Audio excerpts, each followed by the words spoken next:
Bismillahirrahmanirrahim. Assalamualaikum warahmatullahi wabarakatuh. Apa kabar anak-anak hari ini? Mudah-mudahan sehat semua ya. Tetap semangat walau kita masih belajar secara daring. Jangan lupa awali berdoa dulu ya setiap pelajaran. Hari ini pelajarannya adalah pelajaran Kurdis ya. Pelajaran Kurdis yang pertama itu tentang memahami surat Al-Adiyat. KD-nya 3.1.1, yaitu memahami arti dan kandungan Quran surat Al-Adiyat. Sudah hafalkah surat Al-Adiyatnya? Kalau yang sudah hafal, lebih dipelihara lagi hafalannya. Kalau yang belum, nanti bisa diulang-ulang lagi ya hafalannya. Atau mungkin ada yang lupa-lupa sedikit ya surat Al-Adiyatnya. Nah, surat Al-Adiyat ini adalah surat yang ke-100. Keberapa? Ke-100. Surat Al-Adiyat terdiri dari 11 ayat. Surat Al-Adiyat diambil dari kata wal-adiyati dobha. Ya, ada al-adiyat. Itu terdapat dalam ayat keberapa? Ayat pertama ya.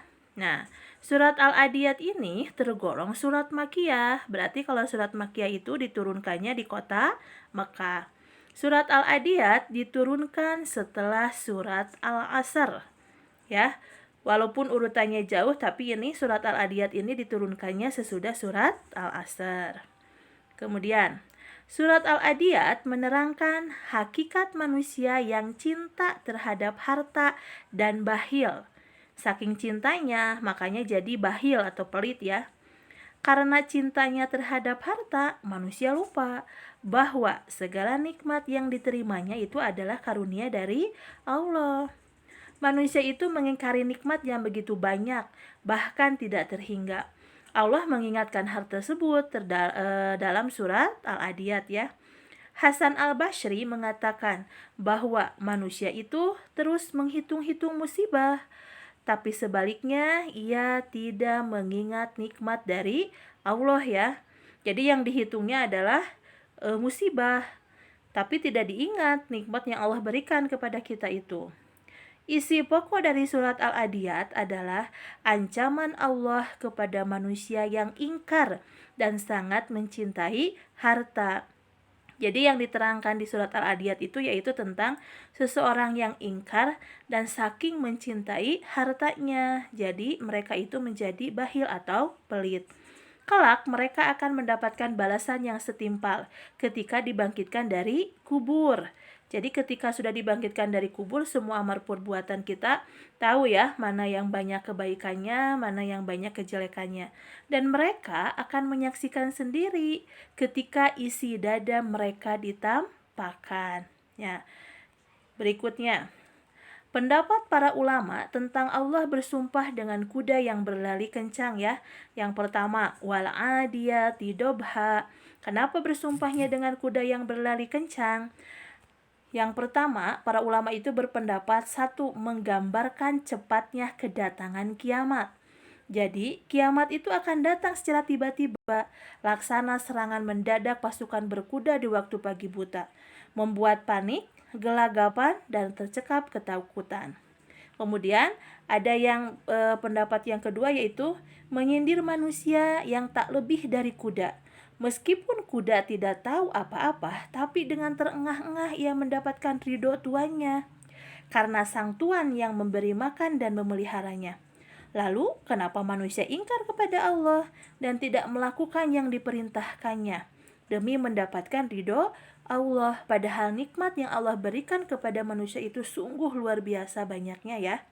Nah, berikutnya, kandungan surat Al-Adiyat dalam kehidupan sehari-hari itu yang pertama, bersumpah dengan kuda yang berlari kencang dapat menyerang dengan tiba-tiba. Yang kedua, Allah menunjukkan sifat dasar manusia. Jadi sifat dasar manusia itu adalah ingkar terhadap nikmat yang telah diberikan oleh Allah. Yang ketiga, Allah menerangkan kecintaan manusia kepada hartanya, saking cintanya. Kemudian, manusia menjadi lupa untuk bersyukur sehingga bakhil dan pelit karena ia ingkar dan cintanya yang berlebihan terhadap harta. Jadi karena berlebihan cintanya terhadap harta, manusia itu menjadi bakhil dan lupa untuk bersyukur kepada Allah. Kemudian Allah mengingatkan, kelak manusia akan menyaksikan sendiri apa yang telah diperbuatnya. Ketika nanti kita sudah dibangkitkan di alam kubur ya. Berikutnya, pelajaran yang dapat diambil dari surat Al-Adiyat itu, yang pertama, manusia selalu siap berjihad di jalan Allah. Yang kedua, manusia harus memiliki sarana untuk berjihad. Yang ketiga, manusia harus selalu bersyukur. Yang keempat, manusia hendaknya bersikap peduli terhadap sesama. Yang kelima, manusia harus memperbanyak amal kebaikan sebagai bekal untuk di akhirat kelak. Yang terakhir, selalu ingat kehidupan akhirat itu ada. Jadi, dari surat Al-Adiyat itu kita dapat pelajaran. Kehidupan akhirat itu pasti ada. Kita harus selalu bersyukur. Seberapapun nikmat yang dikasih oleh Allah kepada kita, kita tidak boleh mengeluh. Tapi sebaliknya harus bersyukur. Mudah-mudahan pelajaran Kurdis hari ini bermanfaat untuk semuanya ya. Kita akhiri pelajaran Kurdisnya. Wassalamualaikum warahmatullahi wabarakatuh.